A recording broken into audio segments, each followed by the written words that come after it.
Last Thursday, I watched my wife get dressed for her night class, slipping into a dress I hadn't seen in months and spraying perfume she never wore for me. I didn't say a word, just watched her reflection flinch when our eyes met in the mirror. She left in a hurry, and I waited. 2 hours later, I followed, not because I wanted to catch her, but because I needed to see it for myself.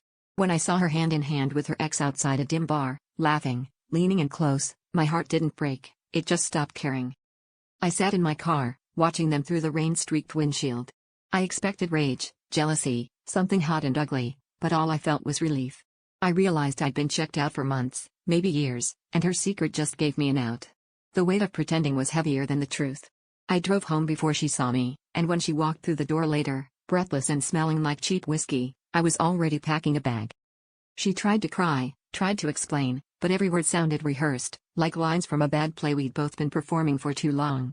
I told her I knew, and instead of a fight, there was just a silence so final it felt like a door slamming shut. She didn't beg me to stay. She just sat down, head in her hands, as if she'd finally run out of lies. The real twist? I wasn't angry at her. I was angry at myself for waiting this long, for clinging to a life I didn't want just because it was familiar. Walking out the door, I realized the betrayal wasn't hers alone. I'd been cheating myself out of happiness, hoping she'd give me a reason to leave. Turns out, we were both just waiting for someone else to make the first move.